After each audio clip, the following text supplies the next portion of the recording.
Aristote, philosophe grec du IVe siècle avant Jésus-Christ, est l'un des penseurs les plus influents de l'histoire. Élève de Platon et maître d'Alexandre le Grand, il a marqué de nombreux domaines, la philosophie, la politique, la logique, l'éthique, la biologie et même la poésie. Son œuvre a traversé les siècles et continue d'inspirer notre façon de penser le monde. Mais pourquoi ces idées sont-elles encore pertinentes aujourd'hui? Parce qu'Aristote s'est interrogé sur des questions fondamentales. Qu'est-ce que le bonheur? Comment bien vivre? Qu'est-ce que la vérité? Autant de sujets qui résonnent toujours dans notre époque moderne. Dans cette vidéo, je vous propose de découvrir quelques-unes de ces citations les plus marquantes, accompagnées d'une réflexion sur leur signification et leur actualité. Restez bien jusqu'à la fin et n'hésitez pas à partager celles qui vous parlent le plus en commentaire.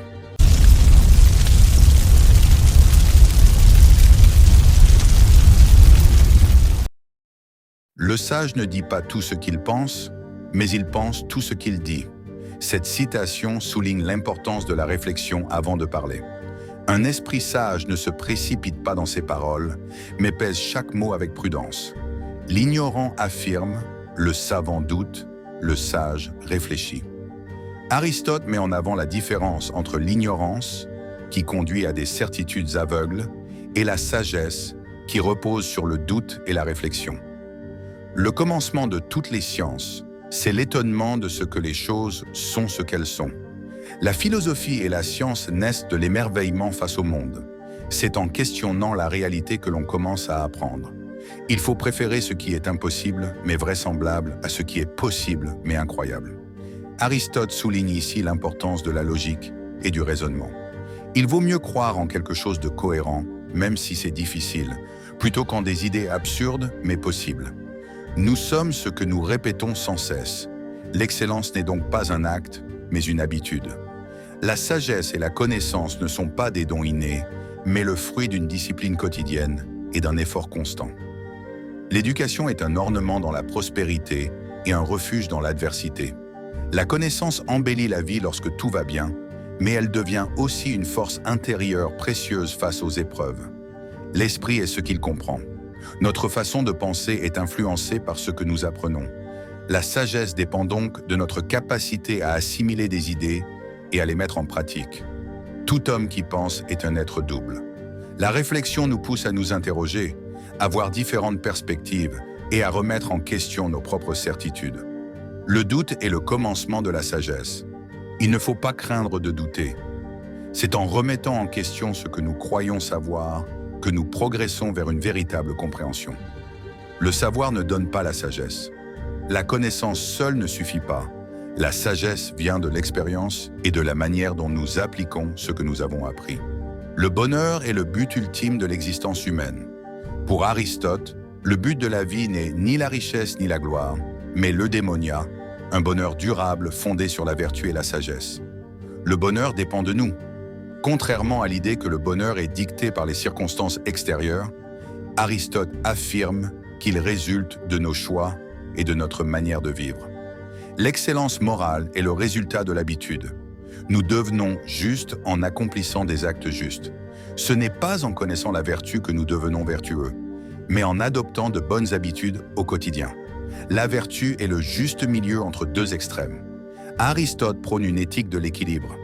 Le courage, par exemple, se situe entre la lâcheté et la témérité. L'homme vertueux est celui qui trouve du plaisir à accomplir des actes vertueux. La vraie sagesse ne consiste pas à agir moralement par obligation, mais parce que cela nous semble naturel et épanouissant. Une hirondelle ne fait pas le printemps, ni un jour une belle vie. Un moment de bonheur ne suffit pas à définir une vie heureuse. Le bonheur se construit sur la durée. L'amitié est une âme en deux corps. Aristote considère l'amitié comme essentielle au bonheur, car elle repose sur la vertu et l'épanouissement mutuel. La meilleure manière d'atteindre le bonheur est d'aider les autres à l'atteindre.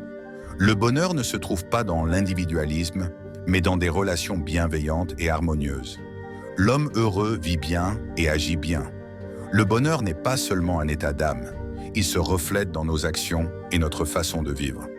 La plus grande des injustices est de traiter également des choses inégales. L'éthique ne signifie pas donner la même chose à tout le monde, mais reconnaître les besoins et mérites de chacun pour une vraie justice. L'homme est un animal politique. Aristote affirme que l'homme est naturellement fait pour vivre en société.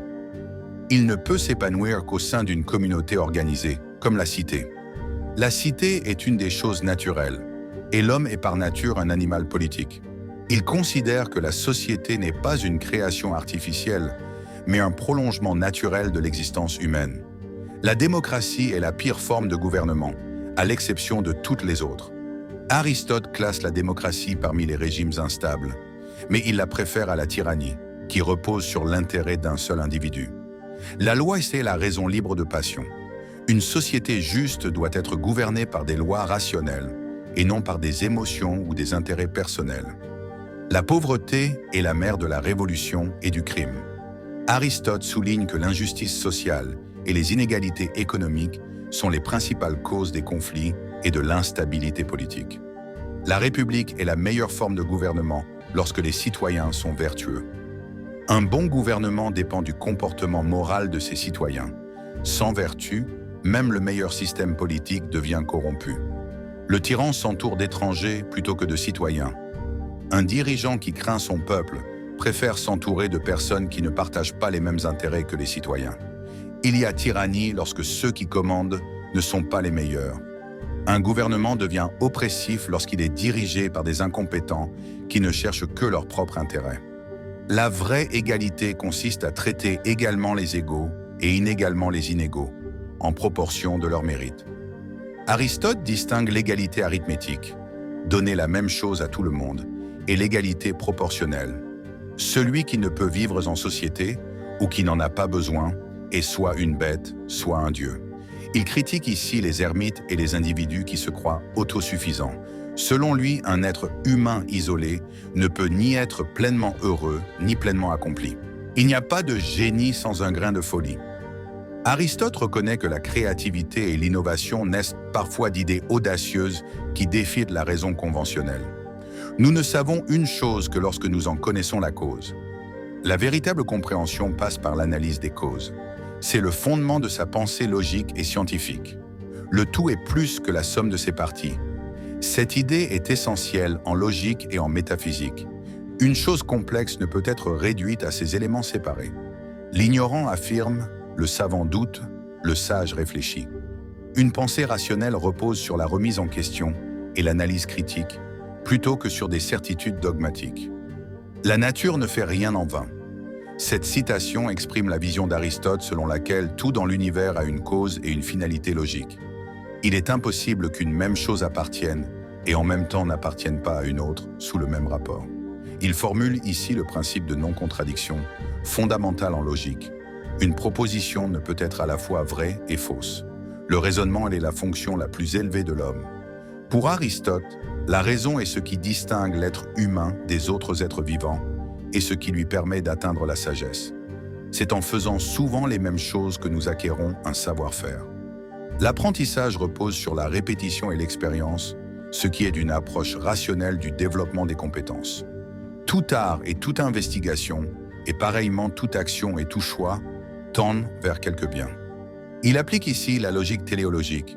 Tout acte a une finalité, ce qui permet de comprendre les motivations et les conséquences. Dire de ce qui est qu'il est, et de ce qui n'est pas qu'il n'est pas, voilà la vérité.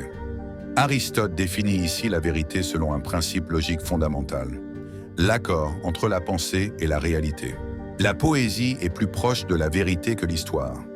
Selon Aristote, la poésie exprime des vérités universelles sur la condition humaine, tandis que l'histoire ne relate que des faits particuliers. L'art imite la nature.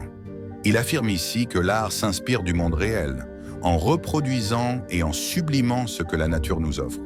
Le but de l'art n'est pas de représenter l'apparence extérieure des choses, mais leur signification intérieure. L'art ne se limite pas à une simple reproduction visuelle. Il doit révéler une essence, une vérité plus profonde. La catharsis est l'effet principal de la tragédie. Dans la poétique, Aristote explique que le théâtre, notamment la tragédie, permet au spectateur de purger ses émotions en vivant celles des personnages. L'excellence artistique vient de l'habitude et de l'exercice. Pour lui, le talent seul ne suffit pas. La maîtrise d'un art nécessite une pratique rigoureuse et constante. Toute œuvre d'art est le fruit d'une réflexion et d'un choix. La créativité ne vient pas du hasard, mais d'une intention et d'un travail intellectuel structuré. La musique a le pouvoir d'exprimer tout ce que l'âme peut ressentir. Aristote reconnaît la musique comme un art capable de traduire les émotions et de toucher profondément l'âme humaine.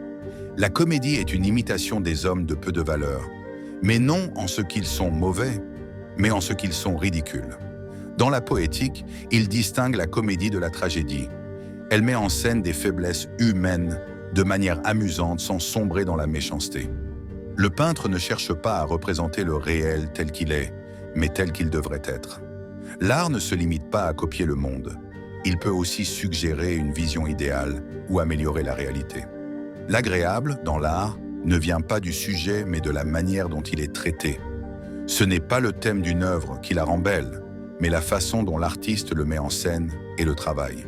À travers ses réflexions sur la sagesse, le bonheur, la politique, la raison et l'art, Aristote nous invite à penser le monde avec logique, à agir avec vertu et à chercher un équilibre dans nos vies.